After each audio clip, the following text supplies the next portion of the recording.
The audacity.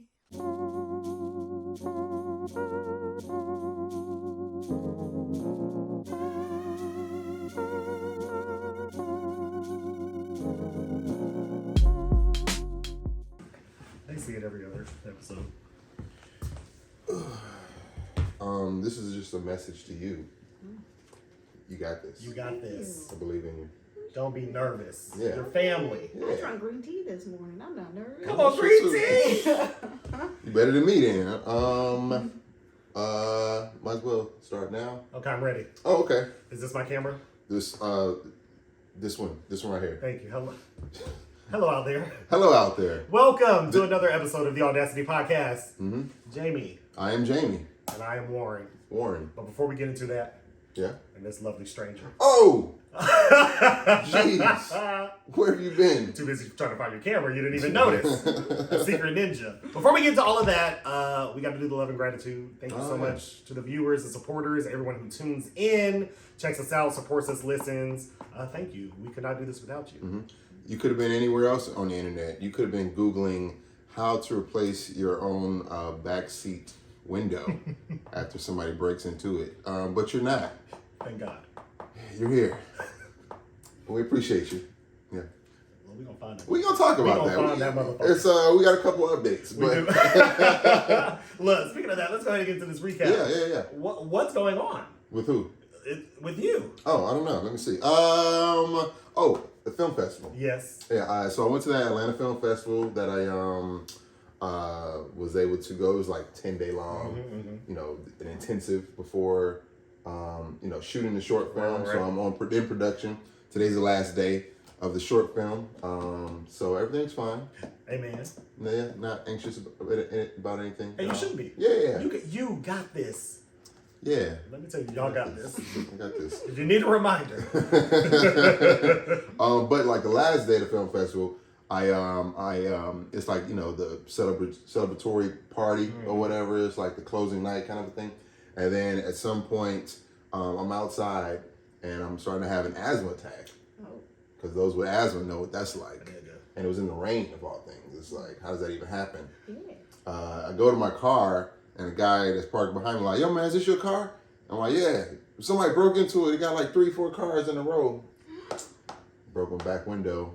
And so yeah, just been riding around with a manual air conditioner. Oh. Dang, at the film festival? Yeah, off Ponce. All right, whatever. Atlanta's really getting wild with those break-ins. Like, no, it's getting crazy. No, it's getting a little excessive. It's a little bit much. Like, I'd be a little nervous because I just got a newer car. Because let me tell you, when I was riding around in my Chevrolet Sonic, I wasn't worried. Moving. I said, man, look, I can park anywhere. You can look at my situation and know ain't nothing in here for you. Safe. Okay. But now that I'm a little Mazda, you know what I'm saying? I'm a little more nervous, a little foreign, I'm worried about things like, is that tinted windows? What do you got back here? Let's break that shit. What's going on? I saw one dude on Twitter. He was like, yo, I came to visit a friend. I was in there for 2 hours. I came out and they had lifted his car and took the tires. Oh, all snap. 4 tires. Oh, yeah. And then left his rims. They were like, fuck these bullshit. You talking about, what's the name? You know this person? Yeah, I know. Look, we gonna keep it confidential. Yeah, we don't let people out. It is, especially when they robbing people. Also I performed poetry at that show I was talking about. At the gathering spot? Yeah. Mm-hmm. Yeah, it was a good time. I had finished my poem right in time. Mm-hmm. Just, some people do theirs beforehand. I do mine right when it's ready. Oh, yeah, that would be my style. I don't like to rush it, you know what I'm saying? I might change leading up to it. So I'm like, all right, I'm ready. Let's go. It's true. I did zero prep for today. Zero prep. Off the cuff. But what's going on with you? So this week I was in Savannah. I went down to Savannah to see Jill Scott. She was there Wednesday. I think she was just in Atlanta yesterday. But I was like, we need to change the scenery. Me and 2 of my friends went. And I had not been to Savannah since we were all at Georgia Southern. Mm-hmm. It had been quite some time. And it's changed a lot. Oh, for real? Half of River Street is now paved. It ain't even cobblestone no more. The JW Marriott has bought blocks of it. It expanded. They have the South African restaurants and all these new stores. And I was walking around. I was like, Savannah, bitch, you're different. It was really nice though. It still has that feel like a very chill town. Like every Uber we got in, they were like, where y'all from? we were like, oh, we're visiting from Atlanta. They were like, oh, this must be slow for y'all. And I was like, yeah, it's nice. It's nice. Jill Scott was amazing. It was the 23rd anniversary of her first album. Oh, wow. So she just did basically the whole album. It was great. Halfway in between the show, she had forgot the lyrics to one song. And she was like, my bad, y'all, I've been smoking too much weed. Hold on, let me get my book. And so, Jill. And then she was like, and then she did like a PSA, like a I don't like bitches PSA. She said, I don't like no kind of bitches. Not boss bitches, not bad bitches, not thick bitches. She said, I like sisters. And all the aunties were like, yay! And all the bad bitches were like, oh. Right. What about me? We love you, Jill. We love you. But it was cool. I had a really good time. Like, Savannah definitely is more charming than I think I thought it was back at Georgia when we were in college. Yeah, back in my memory of Savannah is just like, I'm never going to Savannah again. Ever. If I can control it, I just remember this. I went on one of those ghost tours. Okay. And that'll do it. That'll do it. That'll do it. The spirits are here. I gotta go. Like slavery? Wait, what? Oh no, I'm never coming back. Yeah, but I might go check it out one of these days. Yeah, no, it was really that JW Marriott. Against my will. Look, spirit free. But yeah, so it was cool. I really enjoyed it. I needed a change of scenery, so like y'all take your small trips, get out of the city. Oh, yeah. It's good for your mental health. Yep. Yeah, so yeah, it was cool. That's what's up. We have another person. We do. That is present here today, as you all can see, and you can maybe hear like a little bit in the background. People are like a little mouse. Could you please introduce yourself to the audience, the people? Yes. So I am Brittanni Young. Warren found me on the street. He said, "Hey, you, can you come talk on my podcast?" No, I'm a licensed marriage and family therapist, sex therapist, and clinical sexologist. And that's on period. We met at the prestigious Georgia Southern University. Oh. The prestigious. I've heard about that place. Yes. And so we're very excited to have you on the podcast. We definitely will be talking about sex a little later in the podcast because y'all, we're going to get into You said later? I mean, a little later. You don't want to skip into it right now? Or? Look, no, I like the foreplay. Okay, we're All going to take right. our time and get to it. That's Of what course. I said. And period. It's the of course. Well, let me tell you, foreplay is the gay way. Okay, it starts with a lot of staring across the room and no talking. That's but yeah, so very excited to have you. Let's get into these hot topics. Yeah, absolutely. What's first on the docket? First, we have the Met Gala. Yes. Gala? Gala.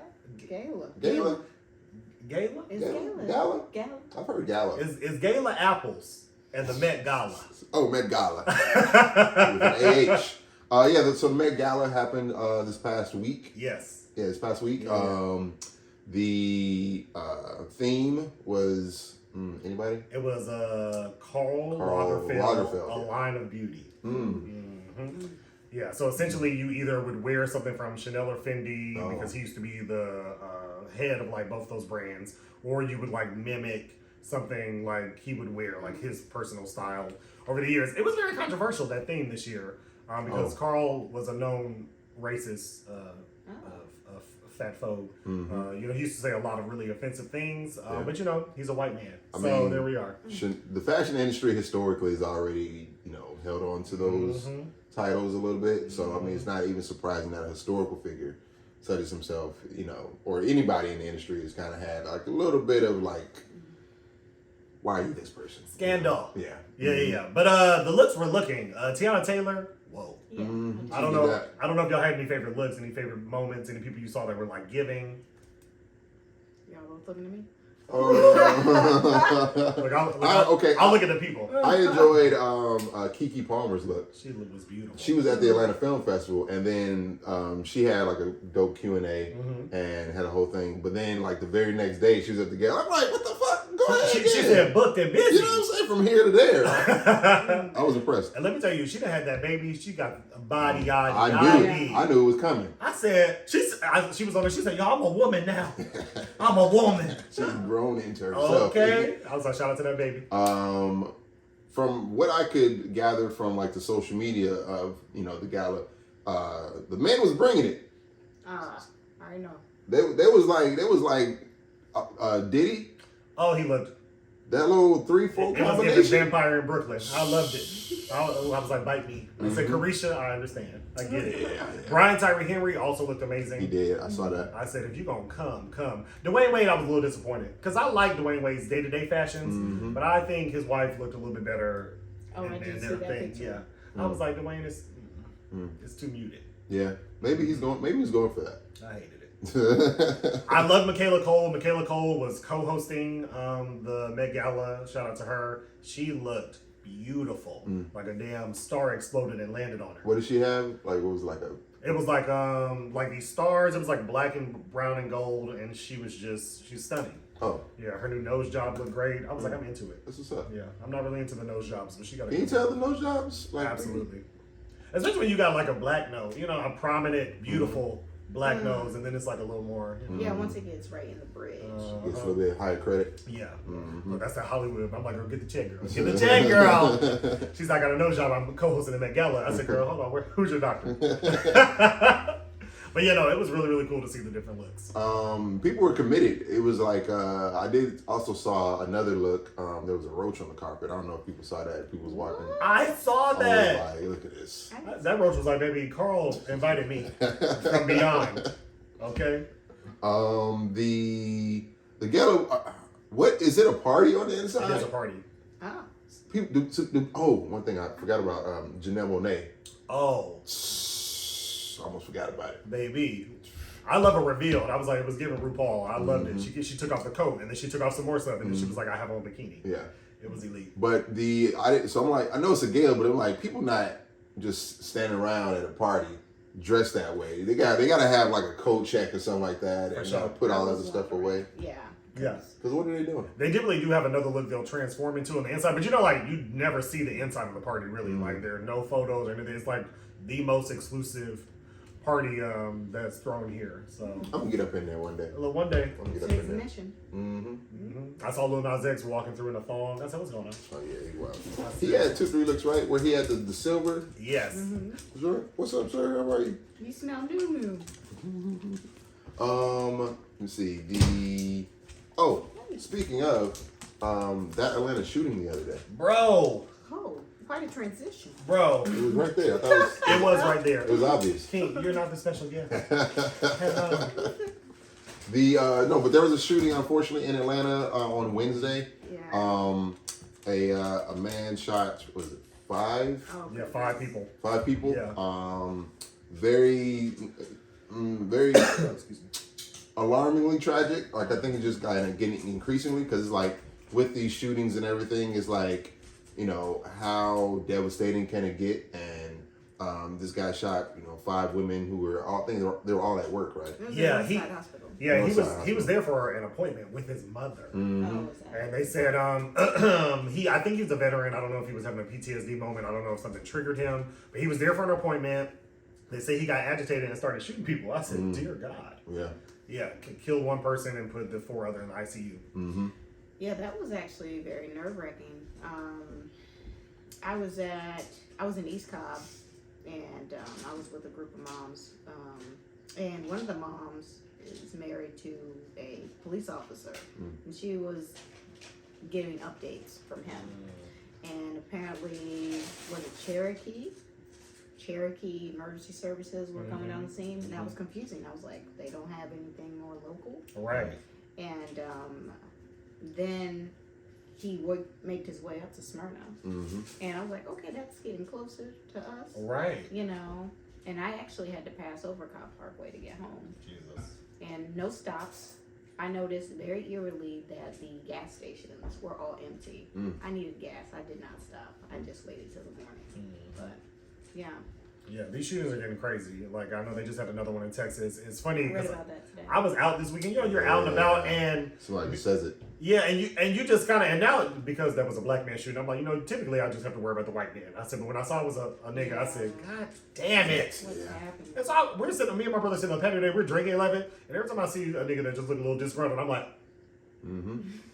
Watch him to the Look, end. Hold on, what are you doing? let me hit with that head now. If he don't give it back, we gotta go. He did not confirm. He did not confirm. He cool. We're not validated. We've got to get out of here. You talking about the Texas shooter or the one in Here. No, in Atlanta, I was here in Okay, Atlanta, yeah. just in general, because Yeah. they're happening so often. And I don't typically go out in the city, but this weekend I was out and about for Cinco de Mayo and stuff like that. And I just was thinking a little bit more like, you know, looking at people like, you good? Mm-hmm. Like, should I be worried? You know what I'm saying? Mm-hmm. I made hate those it. chimichangas at home.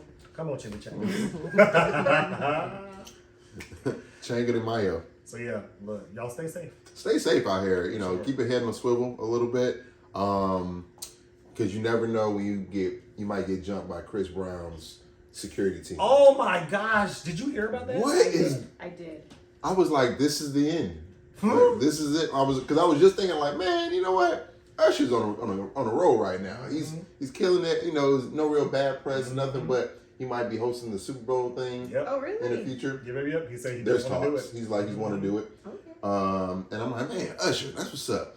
And then I'm like, man, I really heard nothing about Usher. Hour later, Usher got jumped by Chris Brown. I'm like, oh Lord, here we Yeah. go. Now it's a whole at Chris Brown's birthday party, in which Usher allegedly threw for him. Yes, was hosting. Oh, dang.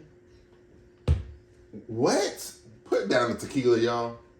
Also, who besmirches a national treasure? It's Usher. He is a landmark. Like what? Usher don't bother nobody. He's a living landmark. And what's so unfortunate, he was just on the radio talking about like, because people were like, oh, we want you and Chris to do a verses, and he was like, oh, I think that'd be They great. did. He said, I don't know if there'd be some kind of tour. This not the battle we was talking about. This is a different verses. And I just don't know why Chris Brown can't get it together. I don't know, like your team raggedy, the niggas you hang out with is raggedy. Because I would like to think, let's say there's an altercation. It's at your birthday party, and allegedly he was walking over to Tiana Taylor to confront her about the American Music Awards because she pulled out of that performance, and you know they canceled it on Chris. And so I think but I'm like, they've been friends for a long time.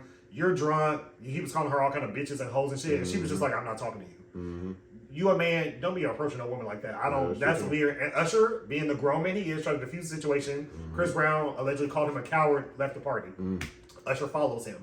I wouldn't follow that nigga. Yeah. But he follows him probably just whatever. And then your team, not thinking about your brand, Chris, That's the problem. beat up Usher, Usher Raymond? and knowing y'all got to perform the next day together at this festival. Bruh. Who does that? Wow. It's ghetto. I Wow. didn't notice that much detail. I only knew the headline. Oh yeah, you know, look, we're gonna get the tea. No, that's what we do here. Okay, I don't drink green tea. I spill it. It's the audacity. Okay, and they were audacious over there in Vegas. It's wild. I'm just and Usher, you know, like a trooper. He was like, "I'm still gonna perform, guys. I'm fine." Chris Brown came on the stage before him. I have friends at the festival reporting live. They said we're gonna see if Chris apologized. He did not reference the fight. He just said, "Shout out to Usher. That's my brother." And then 50 Cent came out being messy and brought it up. Oh, I yeah. was like, "Damn, you beat your brother ass. That's crazy." I'm like 50. Thank you. He's messy, but we live. Somebody talk about it. Like, no. Because this nigga wildin', bro. People were calling him Kane in the comments. I was screaming. They said, "That's your brother." Okay, Kane. So yeah, Usher, I hope you are healed up in time because baby, I'm coming to see you in I wonder if July. I was gonna say, you're going? In July? Yeah, Oh, okay. July 7th, y'all. Come on out. Some friends of mine are going at the end of June, and they were just there in October. It's worth going again. Yes, Wow. yes. I'm going to be there next week, and he's not performing next week. Oh, So dang. You got to push back the trip, huh? it's Mother's Day. Oh, is it for your mom? Yeah. Okay. He said, "No, I'm taking somebody else, mama." No, I just go out on trips for Mother's Day. I'm like, yeah, I'm on a Mother's Day trip. Your mom going? Nah. Nah, bro, but the mom's gonna be Just out. celebrating, am I right? Okay. What the single moms, where y'all at? Right, they like this motherfucker. This is a judgment-free zone. Oh, yeah. Whatever. Yeah. Yes. Now that we're done with it, Chris, put the liquor down. We watching. Usher, if you need anyone to bring over medicine, I can do that for you. But I have a mystery question for you guys. This is something I saw on a blog A recently. A mystery question, an MQ. What's an MQ? A mystery question is You know what MQ is? I do now. it's a question. It's a surprise. It's a voila ta-da. It's something that one of us will think of. Sometimes viewers submit questions for us to ask each other on air, and we ambush each other with the questions. It's a lot of fun. It's a lot of fun for some of us. But I want both of y'all's perspectives on this because this is a question that Gay Magazine posted. It's a gay blog. And they were talking about double standards with straight people and their gay friends. So there was like a comedic skit. This straight black man came in and his girlfriend was dancing on her gay male best friend. And he was like, what the fuck going on? And she was like, what you talking about? This is my gay friend. And he was like, I don't like that shit. And that's still a nigga, blah, blah. And she was like, you need to calm down. He didn't even want me like that. And then they flipped it where like then the same man, his lesbian friend was dancing on him. And his girlfriend was like, what the fuck is this? He was like, I don't. What's the issue? Like, what's the issue? And he was like, no, that's my dude. He was like, this bitch got on lashes. That's not a man. That's not a man. She's film, bro. Like, what's good? And right. And so I was curious. I was like, two straight people, would you have a problem or do you find like any concern if your significant other has a gay friend and they are like dancing with each other or like whatever? Is that threatening? Do you think like, no, you still a man or you still a girl at the end of the day? I don't like that. Like, how do y'all feel about that? Am I starting? Go off. Okay. I don't know. To me, and this is gonna sound like such a gray area answer, but really, come on now. Look, I'm like, I love the gray. It depends on the person. Like, I know, knowing my partner, that would be interesting. And I don't think that I would find anything wrong with it, to be honest, because I know who they are, who my partner is. So I think it comes down to the individual, to be honest with you. I agree.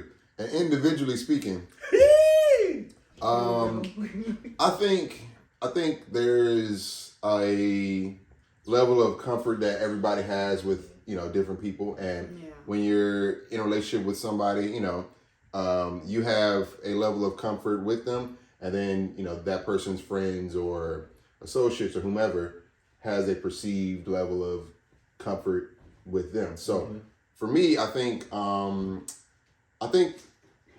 it is a gray area, but I think there's a level of like respect where it's still like, okay, yeah, y'all friends, but if like somebody like her man is here, obviously me, then I feel like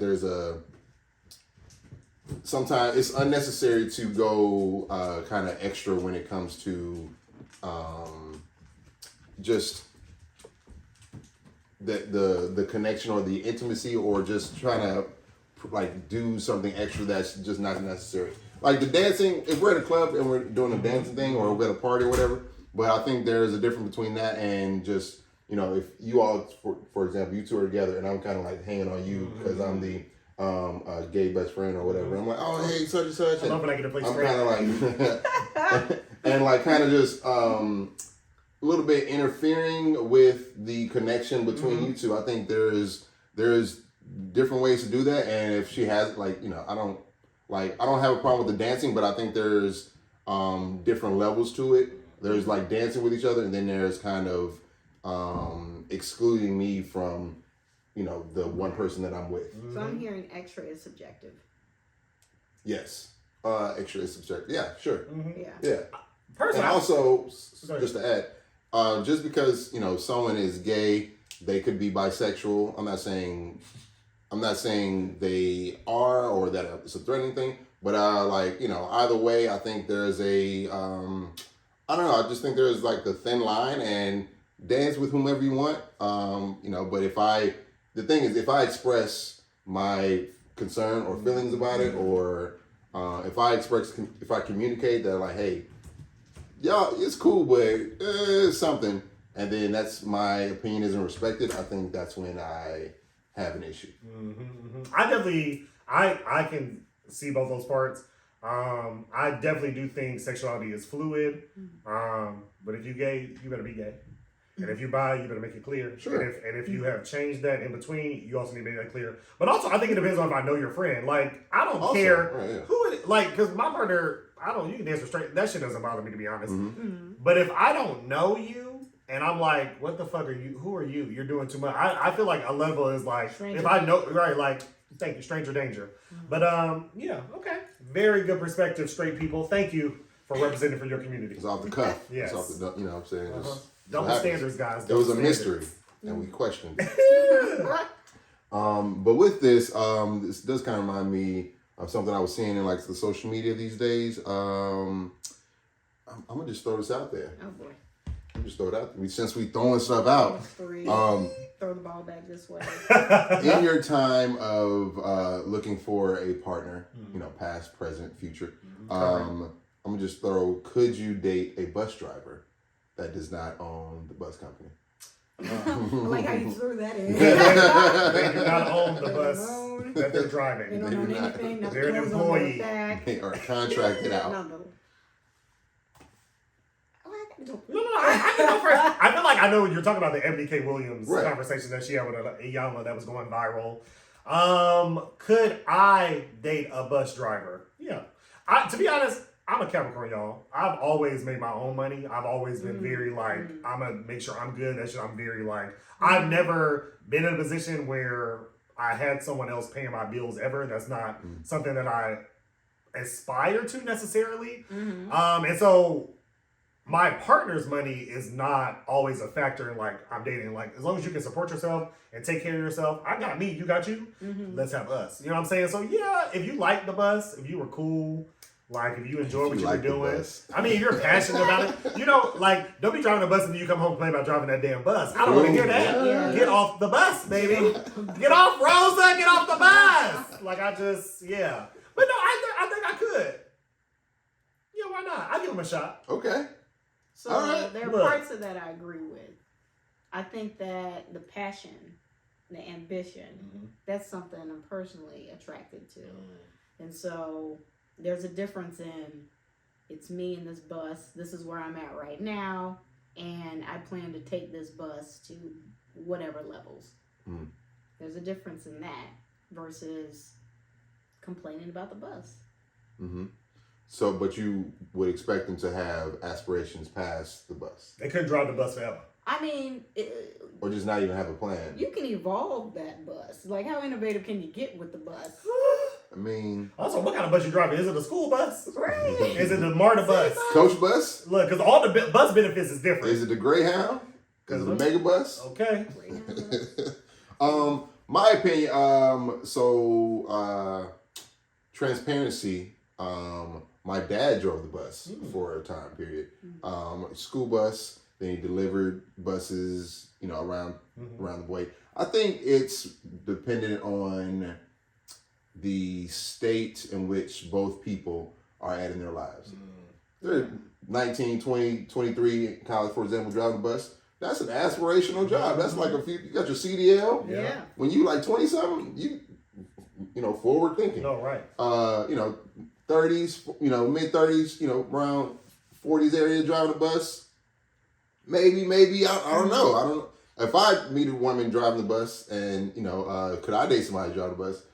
Yeah, sure. I think when it comes to like occupations, I believe that straight men are usually not as, the requirements aren't as high for straight men, and when it comes to what a woman's occupation does, because that's not one of the things that normally attracts a man to a woman. Is like, Sometimes ooh. it can be a turnoff. Yeah. Like, oh, you're making too much money. It's a couple jobs out there I don't even talk to.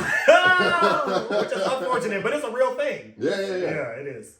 So I think one, like I said, I think it's a status level as far as where you are in your like life, where you know what skills you have.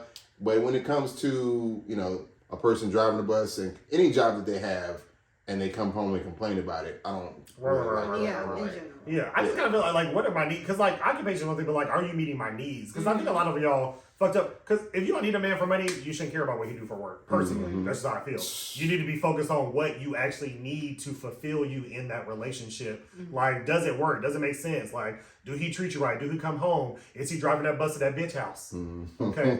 Well, I saw the bus over at Yolanda's. That's a lot Okay. of gas. I heard the beep beep. Smaller Okay. car. But Doc, can I call you Doc? Oh, sure. All right. I mean, I'm not a doctor. So. That's fine. I'm just, you know, just proverbial Doc. Okay. When it comes to, do you ever find people's wants not aligning with what they say they need or think they need in relationships? All the time. And I think there's this internal struggle, which we refer as to cognitive dissonance, where you have one value and belief that goes up against another one. And so usually in general, we see that where people are raised a certain way. Like, for example, I was raised to be dependent, to be honest with you, where my mom is very traditional and she's like, what, you're pumping your own gas? You're opening your own door? And I'm like, are you kidding me? Like, both my arms work. What are you saying? And then you also have this openness that you get into the world of what works for other people and what works for your life, and you're not judging that, you know. But at the same time, that can go up against what you want versus what you think you need. You know. The word of the day is cognitive dissonance. Cognitive dissonance. Get your shit together. Yep. Yeah, but yeah. Okay. Ebony, good luck. Stay away from the buses. Is she a Ms. Williams or a Mrs. Williams or what's her? She's single. I wonder why. Ooh. Moving on, because we got some topics to get into. One of our favorite topics. One of your favorite topics, right? Maybe, yeah. What is it? Real motherfucking news. I love this segment. Yeah. Yes. This is the time in which we talk about what we're watching on TV, what's going on in movies, the entertainment space, etc. I'm updating Brittany so she can, be up to date. Good. 'Cause I don't watch the news. Listen, I get some crap about that. But my work is very heavy, So to deal with heavy for hours and then come home or start my day off with heavy, it's a lot heavy. Yeah. So Yeah, I don't watch news. I get all my news from Twitter. yeah. But yeah, so I recently saw the new Guardians of the Galaxy movie. Oh, nice. Volume 3. It is the end of the trilogy. It is James Gunn's farewell. He's going to be the head of DC's movie branch, so that'll be interesting to see. It was really good. It was probably the best Marvel movie I've seen recently, because I feel like Phase 4, Endgame was like great. It was a bang. But this one, it felt very Endgame-ish. Very, I don't want to spoil anything for the people that haven't seen it, but it did feel very final. Okay. I did shed a few tears, and that caught me off guard because the Guardians ain't never even been my favorite team. But the music is always stellar. The music was really good. The story was great, very compelling. And you get to learn a little bit more about some of the characters that maybe you didn't really see a lot of, like their backstory. Rocket in particular, we find out a lot about his origin. Nice. Oh, nice. The guy that's playing the villain, I forget this black guy's name. He was in Peacemaker, but he was phenomenal. He's a phenomenal actor. Like, very compelling villain. Like, I was like, damn, nigga, where you been? So yeah, y'all should definitely check it out. This made me more hopeful for Marvel movies moving forward, because I think they had kind of lost a bit of the magic, if I'm being honest. That makes sense. Kang wasn't in this one? I was going to say Kang. Kang was not in it. It was a new black man. Oh. And let me tell you, I don't know if he's coming back. Oh, damn. Okay. So final. How about that? So you don't watch the news. What are you watching? Oh, I watch heavy media. So speaking of tears, I did just binge Queen Charlotte. Oh, okay. Bridgerton. Oh my God, look. I'm on episode 3. You gotta come on. Oh my God. I know it's only 6 episodes, but I'm in there. Okay. I just got back in town, so I'm trying to catch up. Oh, goodness. But it's good, honey. Oh my gosh. You finished it? Yes. This is What are the your best thoughts? one. Really? This is better than the That's first what one? I keep hearing. Yes. Like even the original series, because this one's a spin-off. Queen Charlotte Right. is. I feel like it's better than all 3 of those that they've come with so far. I heard it's pretty sad towards the ending. Oh, 2. Sad towards the end? Oh, you I mentioned shed tears. I shed tears. Yeah. It's heavy on the mental health, so we get to know the backstories of the characters, Danbury, Queen Charlotte, and King George. It was beautifully done. Shonda does not miss. No, like, I'm so glad you freed from ABC, honey. I don't know how Grey's is still getting renewed without you, but baby, they... I know! I was just... Even Ellen left. Grey to gone. Now there's going to be Anatomy. Just Anatomy. But yeah, no, I love the Bridgerton series. It has become something... And I'm not a big period piece kind of... But she does it so well. Yeah. And the actress that's playing young lady Danbury, she's from Atlanta. Is she? Born and raised, yeah. So hey, we out here. How about that? I believe it. That's one thing I wanted to mention real quick. At the festival, there's there was conversation that's kind of brought up as in actor and kind of director in the industry. Just that I've heard and kind of want to bring it up. It's the idea that the Atlanta side of the industry is kind of like less than when it comes to like actors and or the crew, people that work here. So a lot of the productions and studios will fly people from LA or New York down here and get the tax credit down here and then pack up all the stuff and leave. Oh, like Puerto Rico. Okay. Exactly. And then, but it's kind of like a self-fulfilling like prophecy where it's like, oh man, they don't have any experience. Like there's a lot of Atlanta, filmmakers and crew and actors and a lot of talent here that does exist, but there's like this stereotype of like Atlanta's not enough, or it's like it's not. You got to go somewhere else in order for it to that do Black it. Hollywood. Exactly. That's what I thought. I heard next Hollywood. I thought this was like up and coming. Up and coming. Well, it is. They're still building studios, but I think there's still, for people outside of Atlanta, they're trying to hold on to their place in the industry, and but kind of shitting on Atlanta in that process. Y'all better source locally, because you're missing out on some great talent. And let me tell you, we thrive in spite of. Anyway, so yeah. When I saw her doing an interview recently, she was like, "Yeah, I was born and raised in Atlanta." I said, "Damn, she's not even British." You did that accent, bitch. Like, it was great. I am taken aback by that. Yeah. She was like, "Yeah, I'm from Atlanta." And I was like, "Yeah." Because everybody else in the cast is British. But yeah, love Bridgerton. I'm definitely going to finish it. I'm excited. Oh, yeah. Get your tissue box ready. Box, okay. So speaking of, I saw a short film that I'll kind of mention for you guys to check out when you get a chance. The festival is a movie called Good Man, and it's about a guy that goes out with his girl somewhere, and his friend comes, and he's like, and his friend's being real extroverted, and like, oh hey, what's up, blah blah, and then some bystanders or some guys start catcalling the girl, and then her boyfriend doesn't do anything, the friend does, and it's like he ends up fighting them or whatever, fighting them off for her. So then it kind of shows the connection between the relationship and how that's kind of dwindled a little bit because of the boyfriend not being a good man kind of situation. But it's kind of like forcing him to choose a moment to be show his manliness because he wasn't able to defend her honor in a situation. That's a tough situation. Have y'all ever been in a situation like that where you were out with your significant other and you felt like they were being accosted and you do I have to defend them? Do I say something? Do I not? I feel like it could be a lot of pressure. So I do get that in my office commonly. Personally, I tend to be like the little chihuahua, so I don't even notice that I'm not being defended, so to speak. So I don't know. I'm in the zone, right? Right. And I don't know. Threat distinguished. Period. She said, "Maybe I handle." Don't worry about it. I shot him already. That's cool. He's already pick up my bullet cases. We actually need to leave. There's cameras here. Let me see. There may have been. I think there was one time where a social media thing where somebody said something on social media, and it's at that point I'm I'm measuring risk, and it's okay, how much.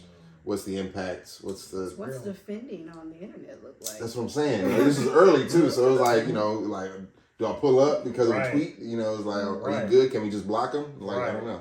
Because there are real world consequences. I think a lot of sometimes people don't think about something like yeah. First of all, if someone sees you out with someone and they are already, let me tell you, they probably unwell. So how unwell are you? Okay, you gotta. If you feel like you more unwell, go off. True. But if you know you well, you might want to leave unwell alone. I'm just saying. You be careful. Unwell. A negative and a positive. Right. Hey, they don't. Be at the funeral crying. He defended my honor. Lord, he was so brave. We're going to miss him. It does impact relationships. Because they'll come in, so professionally, they'll come in and they'll be like, it's impacted trust. How safe do I feel with you around? And it's viewed as a betrayal, when it happens. That's real. Makes sense. So now I think it's time for a good, quick commercial break. Yes. We got to pay some sponsors. Well, yes. They pay us. They pay us, right? Because I ain't paying y'all no more. We'll be right back. Spot now. This is the Let's Talk About Sex segment. Oh, my favorite. This is all about you and our questions. Okay? You ready? And we're live. Welcome back. I hadn't had my coffee yet. And we are back. Yes. So now we're going to get into the guest spot, the guest segment. This is the Let's Talk About Sex with the sex therapist, Brittany. So yeah, I'm very excited. Thank you so much for being here again. I guess just kicking it off, like, we want to hear your origin story. Like, how'd you get into this work? Like, was it something you always, like, envisioned yourself doing, you know? Are y'all niggas higher? So, I mean, I work for myself, so, maybe, depends. So what is my villain origin story? Let's see. I always like to tell this part of the story, because I do get this question. One of the most frequent questions I get is, why did you decide to become a sex therapist? So I tell them the story of, I was 12 years old in a Publix parking lot. I think I was 12. Around that. And this white lady in a van comes around and she asked, do you know where the local Starship is? And I did. Take a left, swing over here to the right. It had just opened. It was controversial in Gwinnett. I grew up in Gwinnett. And she's like, thank you. You look like you would know. And I didn't know how to take it that point. Bitch. But I was like, oh, you know what? That's when I knew true pervert at heart. And I was fine with it, you know. But no, seriously, I knew that I wanted to do therapy, forensic actually, to work with serial killers, interviewing. You remember that movie? What was it, Gattaca? It sounds like Gothica. Gothica? With Halle Berry. Yes. Yes, Yeah, honey. Okay, so I watched that. Somehow inspired me. And I was like, yeah, I can do that work. And then I got to know me, and I'm like, couldn't do that work. I didn't grow. I was just 5'3", just sitting there and didn't grow. The stature wasn't big enough to be in that kind of scenario. So I decided to work with couples. Nope. Backtrack. I decided that I wanted to do relationships in a different way. But I found a mentor at Georgia Southern who was a sex therapist. And I knew I wanted to do that before I got into couples. I was actually forced into couples because people kept bringing their partners. So, like, why are they here? I've been forced into couples too. Yeah. Not ideal. But there's something so enriching because I found that what other job that you can help bring life and save life.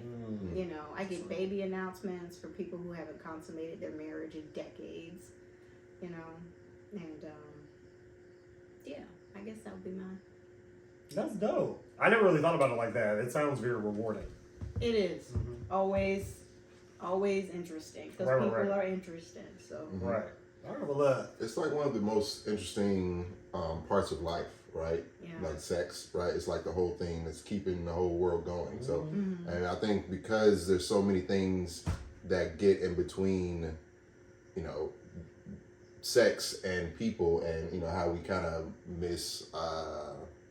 I think people mismanage the idea of sex a lot. Oh, it's so unhealthy. Yeah. It's so unhealthy. I think that, I wouldn't say it's easy, but it's easy to be a sex therapist in America because there's so much unhealthy to speak to.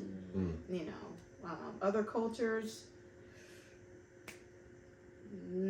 outside of America, like the way that they handle their sex education is just so much more progressive. While it's still very much taboo, even though it feels out here in America, more so, it's still taboo, and not as progressive as it could be. No, I feel that. I definitely feel like, I remember one time me and my sister were at my mom's house, we were talking about sex, and my mom overheard. She came in there, she's like, y'all here talking about sex? And I was like, yeah.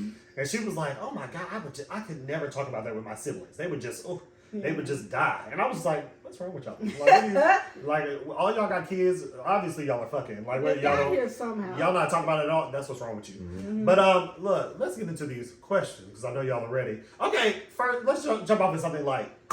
Does size matter? I know a lot of you niggas want to know, can a penis be too small? Can it be too big? Is there an ideal amount? Girth, length, skinny, like, what does it matter?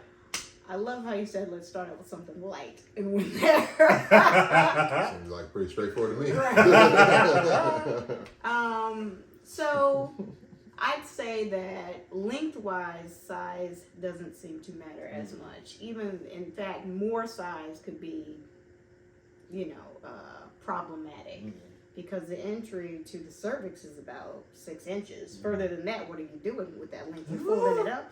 So, size-wise, girth that hits more of the vaginal walls, and so that matters. But length, not so much. What about for gay people? For gay people, For the anal sex. yes. So Because I know some of you straights like that too. So in that case, length and girth can matter because the anal cavity, the end of that is the mouth. Oh, baby, you better let them know.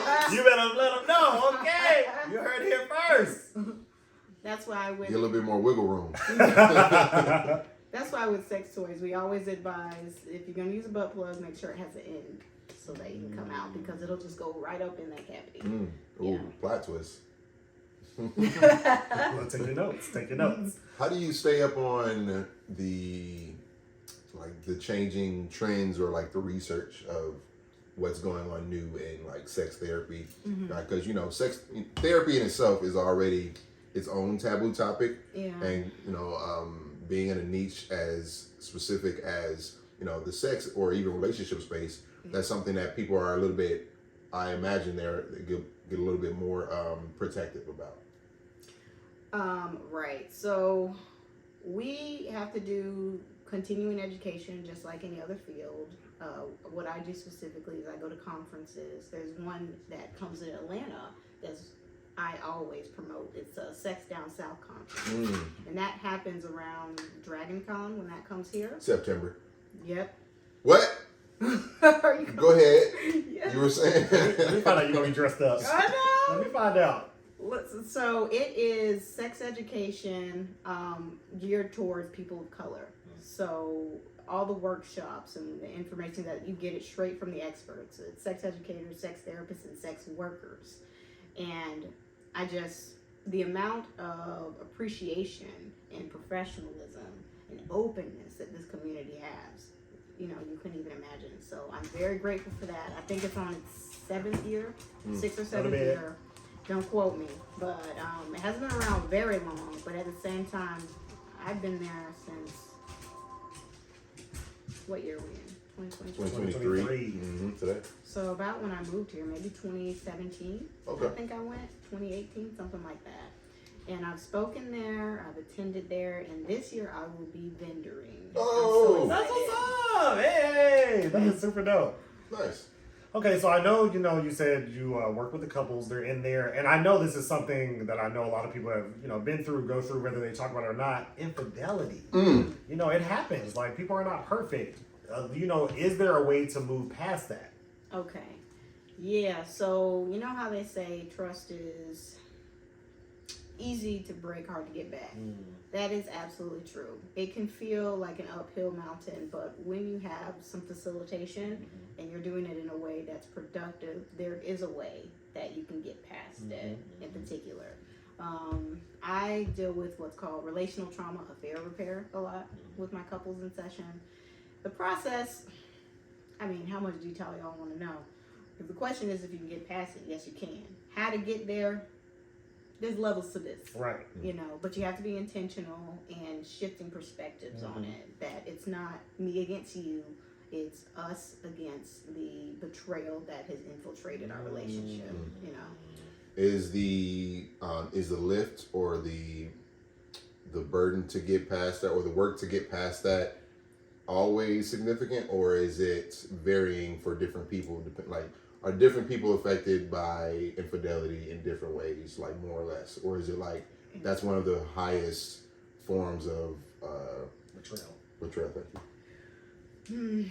Good question. So I mentioned I treat it like, use the word relational trauma. So I do treat it like trauma. And so it can be worse in particular if you've had past traumas, past betrayals, where it just kind of jumbles together and you can get stuck in that. So I mean, I'd say that it's still pretty bad when it happens. Sure.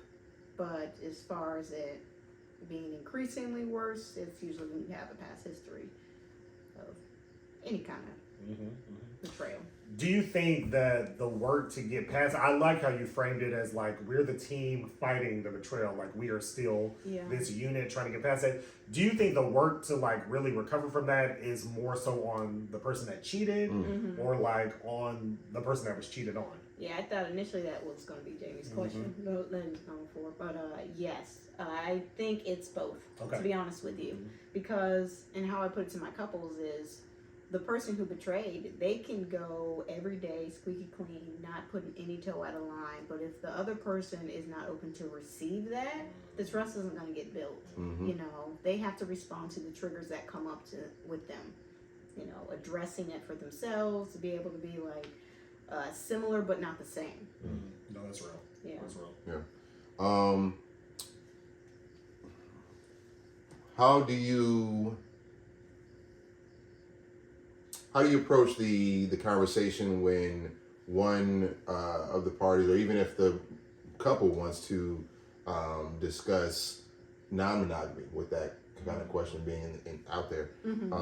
Is there what's the level of kind of communication that you make sure that the two parties have? Just what's the process that? You know, I mean, my approach just veers towards transparency anyways when communication, but the amount of transparency is almost overkill.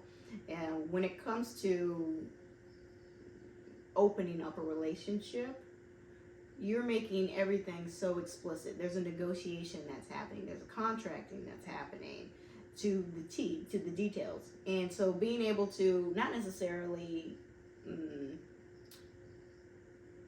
what's the word I'm looking for? Foreshadow everything that will happen. But you'll do your best to lay some ground rules, but know if you come up against something that you're able to have a communication then. And then if you come up against something else, have another communication. It's like, you know what? I realize that when you are kissing people in the corner at trapeze, that bothers me. You know, I don't like the kissing. To be able to receive that in the communication as like, well, last week you were okay with that, or you were okay, you said it was open. It's like, well, we came across this very specific example, and now I realize, checking in with myself, that that's not okay. And so the base conversation that you're having in these constant communications is consent, and most people don't know it. No facts. No, that's real. Yeah. You know, we have a lot of female viewers, listeners.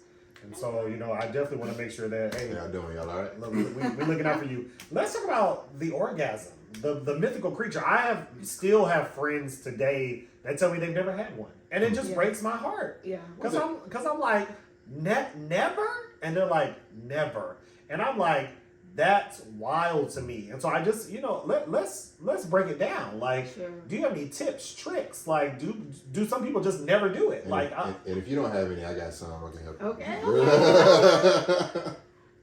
Okay, so this is somewhat controversial. I'd say that when I was trained in sex therapy about a decade ago. This is when I got my certification. And during that training, I know that they said that orgasmic disorders are the easiest to treat. So far, that they call each woman that comes in a pre-orgasmic disorder. Oh, goodness. You know, and how do I feel about that? being in the field. Right. Yes and no. I'd say that sure, there is a lot of people who are just not well aware of their anatomy, and that keeps them from being able to orgasm, you know, because, and I didn't bring my models or my puppets today. Oh, damn. But a lot of the orgasms, clitoris. So the clitoris is shaped like a wishbone internally, and the parts that can be seen externally is just a little snippet. So a lot of people just think it's a little button, but it's a whole thing. It's a network. It's all network. A lot of nerve endings there.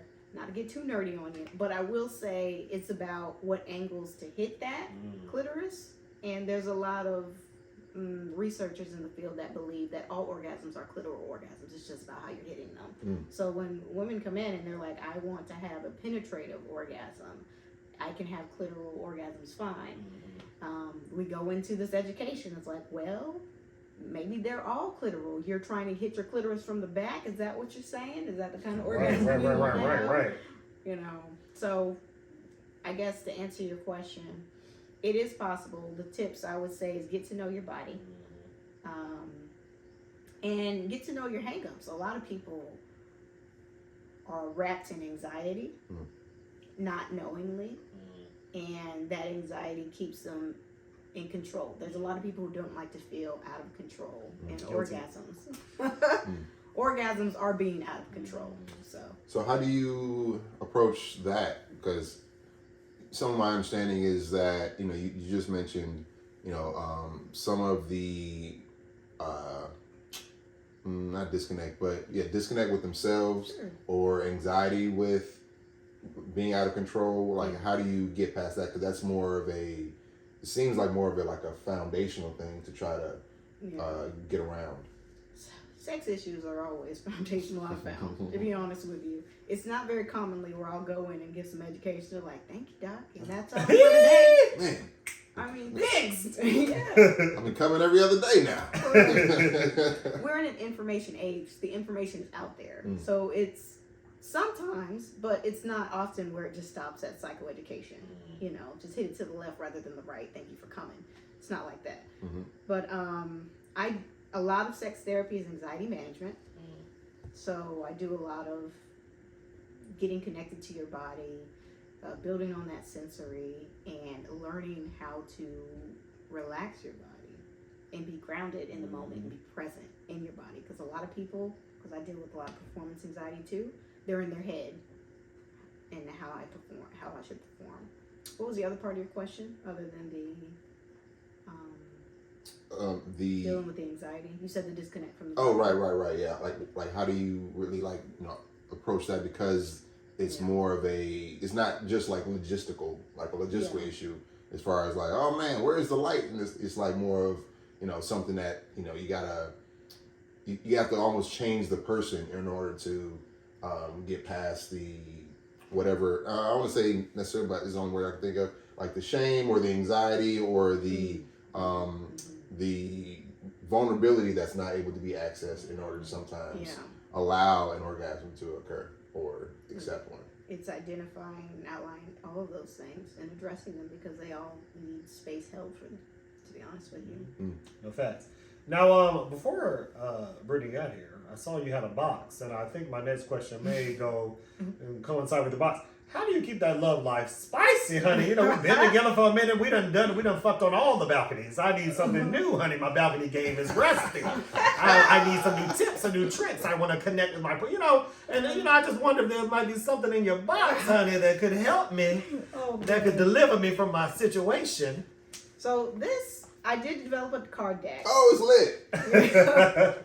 Well, it's different than most intimacy card decks. Just because it's not just go try this activity, just pull a card and go and do it.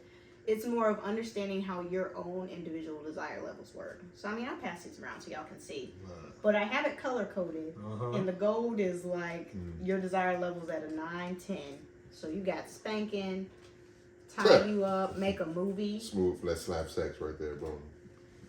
And then the one, and I'll explain the blank one. So I do have some blank cards in here, and the deck comes with a little Sharpie marker. It's so cute. And a deck stand. And you can write in your own, because honestly, these color-coded suggestive connection prompts, and that's what they are. That's just an example. But your own, let me spank you could be somebody's very low level of desire. True. Maybe like spanking is. But that was default. Like I thought we were just already doing that. It's like holding hands. Whereas kissing, making eye contact, that's very vulnerable. That could be somebody's gold card. So I wanted the option for people to write in their own connections. Okay. I love that. You know, it makes it more personal. I see the 4 different levels on here. It's like slow, rain check, not for now. So those are responses. Okay. So the markers, not only are you writing in your own, you're also circling the response. Oh. So if, let's say, Jimmy, you give me this card, let's make a movie. All right? So I do. So I can take a moment within myself to say, how do I want to respond to this? Because so many people find in the mood to be so black and white. Like, I'm in the mood, I'm not in the mood. Right. And so then they're left with a yes/no response to the partner, and that increases the chance to have some sort of hostile rejection, where the person is taking it personally. It's like, all I get is no's from you. So this card was made and created for my desire mismatch clients. You know, and this bottom section is to help with the rejection. So the response, slow, rain check for now. That's saying my level is at a 0 and I'm not going to clear any kind of range. Right. You know, and you know, I want you to have a response that's true to yourself. You got to check in. Not this, but let's try. I love this response because it's not just a clear out rejection of no, I'm not interested in anything. You're thinking about where you're at and if you can meet them somewhere along that spectrum. You know, so you can give them another card. Instead of making a movie, let's do head rubs or something like that. You know. Oh, let's do head That's rubs. crazy. She look. Let's give it Raven. She's psychic. That's wild. I pulled the let's do head rubs card right out of there. So yeah, you can just trade that card, and then they can respond, and now you have a tangible object to do negotiations, which the kink community has been doing for a long time. They, you know, they know how to communicate and negotiate their connections.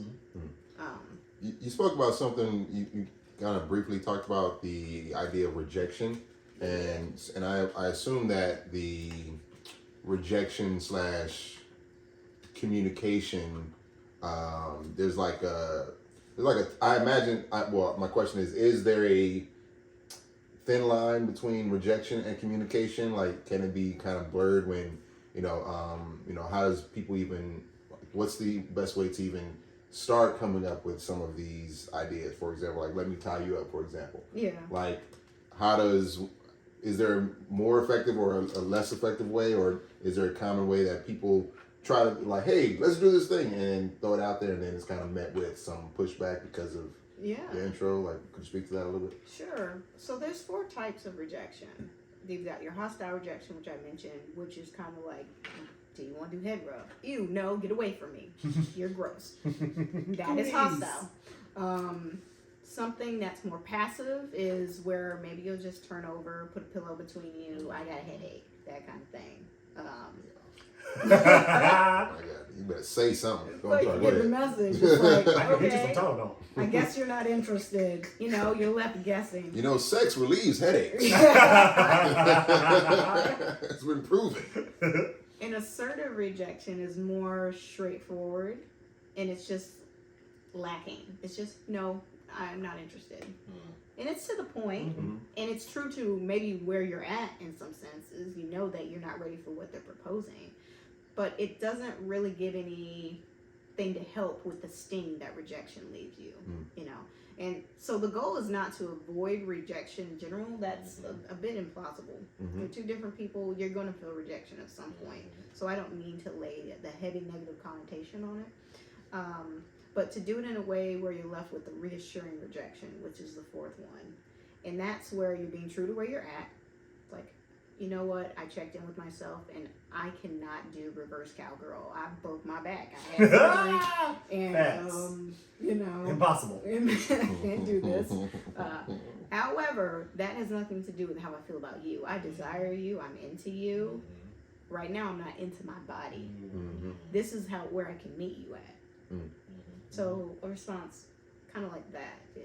No, I love that. Look, when can we get these cards, honey? I need a pair. I need a pair. Well, I did bring a gift. People never bring gifts. Really? So I do have a stack here. I'm selling on Amazon now. Oh my goodness! Yeah. And Bam! yeah, right now it's on same day shipping. I was running a special for 10% off a couple weeks ago. It might return. We'll see. Y'all pay full price because she deserves it. That's for no discounts. Okay. Oh my God. Support this black woman. Support her. Thank you. But yeah, selling on Amazon right now. This is so dope. So these are really helpful. So what's the way to even? I think this will like kind of carry into my next question. What's the best? Well, how do you what's your thought process around toys and playmaking and making the sex situation more of an experience or Yeah. and like just a different level of intimacy as opposed to just wham bam, thank you, ma'am. Absolutely. I mean, desire it runs off this engine of mystery. It's different than love. Love is knowing. Like, I know you, I feel at home here. And yes, that safety is necessary to go play in desire. But desire, you got to keep innovation there, you know. So ways to keep it playful. So these cards can be used almost like a scavenger hunt. Slip it in. Your partner is I don't think people carry briefcases anymore. Oh, I didn't know what you were talking about, slipping this in. I'm gonna slip the cards in the way. I was like, come on, Nelly Tinder. How'd you get that paper cut? Not quite like that. But also, so that comes in the question of what is your comfort level with toys? Most people don't know that. Some people see it as a replacement, you know. So being open-minded of what your sexuality is. So getting to know, is mine more playful? Is it more serious? Is it more romantic? You know, that can guide you into the type of play that you approach play that you approach your sexuality. Gotcha. Cool. Yeah. Let me tell you, this has been so informative. Yeah. I have really enjoyed this. Let me tell you, I have been trying to have a sex episode for I don't know how long. Me and Jim I said I want to do an episode on sex. We need to find a professional. And so, no, seriously, thank you so much for coming and sharing your expertise and your knowledge. And I learned a lot. Oh, thank you. Yeah, and let me tell you, y'all better get you some of these Get cards. y'all some cards. I got a trip plane to DC. Hey, DC, I'm bringing my cards. I'm bringing my cards with me. Thank you. Like, this has been dope. I have one more follow-up question, if you don't mind. We started off, you kind of mentioned how, heavy the work is, right? And, how, as a person yourself, what's the way that you kind of ground yourself or kind of separate yourself from, the day of, not necessarily just the day. I'll just stop there. Sure. So I immediately thought about vacation. So I attempt to take 4 trips a year. Period. At minimum, whether it be local or elsewhere. I really tune into where I could be burning out, and that's a time where I need to, what's that? Get away. Yeah, close out my calendar. Hello. And just check in with myself. I see my own therapist, so make sure your therapist sees a therapist. What other ways? My family life, they allow me to break away. My son is very kooky. He's 5 years old. He cut his own hair yesterday. That's a special time in a young man's life when he cuts his own hair. Okay. Oh my gosh. But yeah, so self-care. Heavy on the self-care. Makes sense. Excellent. Facts. Cool. All right, now before we get into our final segment of the day, we got to talk about this. Y'all know what segment I'm talking about. Jamie always remembers this particular segment, which is why he's a professional. Yeah. I'm talking about. I'm always ready for white shit. White shit. Yes. Things that white people do. Because white people be doing a lot of shit. I don't know lot if y'all are watching these white people. Things. They're doing a lot of shit out here. Okay, so look, all of our white people, the people that listen that are of the caucasity. 15%. Okay, we love you. This is for you. Also, share with your white friends who aren't listening. Okay. So I'm going to talk about something. This is brilliant, but something that really disturbed me. We talked earlier about cognitive dissonances, and this is a perfect example of the bystander effect. Okay. Jordan Neely was a unhoused man in New York who was killed recently by a white rider. He was on the subway, asking for food, water, being someone who is living in distress, living in a dysfunctional place.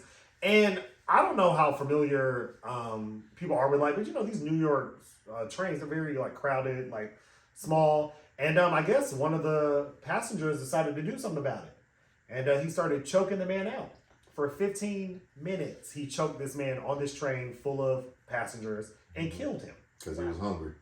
kill this man. This white man choked this black man to death, and nobody did anything for the 15 minutes this was going on. Somebody recorded it, right? Yes. I didn't watch the recording. I just saw the still of it, and I went to school for psychology. I know, like, the boxing, I didn't get involved because I thought they were going to do it. Yeah. That person thinks someone else is going to do it. And I understand that is a real thing and it happens in certain scenarios, but I just could not imagine being on a train, a very enclosed environment, all these people, and that's like someone was right here on the floor just choking somebody out. And we're just like, yeah, so anyway, I'm trying to get to the, my stop's coming up. Man, I'm late for work. Like, right? these people, like, it was really heartbreaking. And I'm like, I just believe that if that had been a white man, white woman, white person, and a black person was choking them out, somebody would have intervened at some point during that. For sure.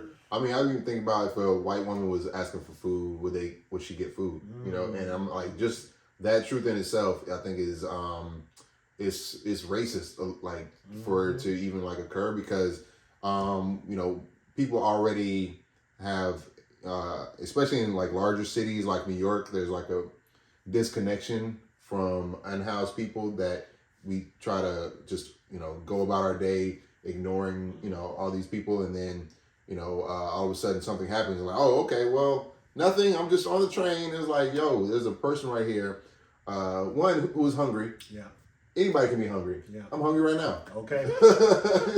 Okay. And then but for even that man to make the decision to be like, oh, I'm gonna save this.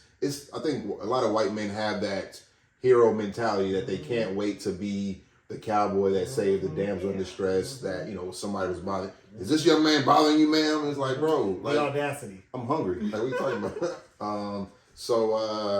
I hate the place where the world seems like it's kind of evolving into, because as we're getting so much more connected, we're getting further and further apart, and people that are on a train with each other can't even kind of see each other. It's kind of unfortunate. Yeah, it makes me think about the implicit bias. So where white people looking at black people and the color of their skin, it's immediately seen as a threat, no matter really the stature or the age. It's like, it's threatening, it's a risk, and it's so deep-seated seemingly that people don't even pick up on it. The white person, the person being choked out obviously does. Yeah. So tragic. So rest in peace to Jordan Neely. If you see something, they say something, do something. Okay, I know sometimes like certain situations are dangerous, but there's got to be, we have got to do something about the lack of empathy. Like that cannot continue to happen. Yeah, for sure. Period. I got some white shit if we got some time. We do. I don't know if you got time. we got time. Okay. Go ahead, baby. So I told you I was at the Atlanta Film Festival. It was like the last day. It was like a closing night party. Everybody's kind of like hanging out, chilling, kind of licking our wounds, hungover. And at some point, I'm just kind of sitting by myself, and a couple comes over, white guy and his wife. And, I'm social, so I'm like, hey, what's up? And, it's a white guy and his Mexican wife. And I only know that she was Mexican because he told me, he was like, hey, got her from Mexico. Back when I was down there for 6 months, and when I learned how to speak, I'm like, okay, bro, nobody asked you about this whole eat, pray, love situation. So he starts talking to him, and he's like, yeah, when I was down there, I studied the volcanoes. And have you heard of this volcano? I'm like, no, bro, I haven't. Don't care about this conversation. What are we talking about? But at some point, he's like, yeah, man, one of the things I found, the Mexican people were some of the most resilient people. They're the most resilient people on earth that's ever existed. Oh. Because they still exist. And I'm like, because they still exist? You see me, right? The fuck? I'm right here, bro. Black people had a whole thing. A whole thing. and we're still here. We just, nigga, down on the train, bro. Okay, and we still experience that, and we're still surviving. Why you don't know nobody black, do you? They you don't know shit. They don't see nothing outside of themselves. Right. And now you're a damn historian on Mexican people. Exactly. Shut up. His Mexican wife had just walked away. She's like, oh, Lord, he's telling the Mexico story again. She said, get me the fuck out of here. Like, it reminds me of, like, that whole, like, Don Lemon situation with Vivek when he was on there and telling him about, like, civil rights. And, like, and Don Lemon was like, no, that's not accurate. Also, I'm a black person. Yeah. You, non-black, African-American, you don't get to tell me about, like, what You don't know what you're talking about. He was like, the NRA has been the most helpful to black people since. I'm like, bro, what are you? like, Shut up. Wow. Oh, wow. Yeah. These white people. Right. You wouldn't have your rights if it wasn't for the NRA. You're free because of them guns. Like, you're just gone. But yeah. So white people, do better. Do less. Black people, we step up. Okay, Yeah. come on now. Yeah, get it together. Now it's time for our last segment of the podcast, the Let It Burn segment. Let for those it of you- burn. And shout out to Usher, man. God I damn, know, Chris national Brown. treasure. You motherfucking Don't Chris y'all touch Brown, him again bro. now. I'm gonna be, not up in here. Not again. Come on, Usher. Come on down to the podcast. Tell us how you feel. We man. love you. So yeah, for those of you who are new to the podcast, this is the point of the podcast where we release something that has been holding us down, or as JB likes to say, stealing our joy. Stealing our joy, blocking our blessings, Yes. and limiting our lives. Yes. We throw it into the ashes. We set it on fire. Mm-hmm. So, Jamie, do you know what you're looking for this Nope. week? Okay. All right. Nope. Would you like me to go first? Sure. Unless Brittany, are you ready? Okay. You go first. Okay. All right. So what I'm letting burn this week is Sorry. people that don't take the gum or Tic Tac. I'm letting it burn. This weekend, me and my brother were out and about, and this one man was talking to him. Very nice man. It was his birthday. He was celebrating. And my brother, I was talking to my brother leaned over and was like, his breath is killing me. And I don't know how to. And I was like, offer him a Tic Tac. And he was like, how do I do it? I said, if you don't want to be, you put the Tic Tac, you bring them out, you put one in, and you do this. Mm-hmm. And that man would not take the Tic Tac. Mm-hmm. He was like, I'm good. And I was like, you're not. You're not good. Mm-hmm. Okay? I'm not offering you anything I have for my bit. It's for you. Right. Save us. Take the Tic Tac. No, it's I got too many unacceptable. Tic Tacs. I need to get them out. Right. You put that fucking gum and Tic Tac in your mouth. I never immediately. finish a whole thing of Tic Tacs. It's Never. always. Because I'm passing them out. Okay? I'm letting it burn. I'm sick of it. Y'all, Mm-hmm. scrape them tongues, brush them teeth, take them Tic Tacs. Okay? Break them tongues. I'm letting it burn. I know a girl that was for already. Got a situation. Gotta let it burn and not that breath burn. Nah, they know what's coming. I know what's coming. Brittany, you ready yet? Yeah, I'm trying to think of how to word it. Me too. Yeah, it's like, so the core of it I got. It's just people who. I just need people to say what they mean, you know. So it's kind of connected to what you've got. Not like bad breath in general, but people are like trying to put on two nice people is what I'm trying to let burn. You know, clear is kind. I'll say that. Ooh, a gem, clear as kind. Put it on your shirt, honey. I'll buy it. Okay. Should I give an example? For what? I guess not. No, I think You let it burn. It's in the ashes. Yeah, there we go. She's on All fire. right, and that was an episode of The Audacity. Wait a minute. What you letting burn?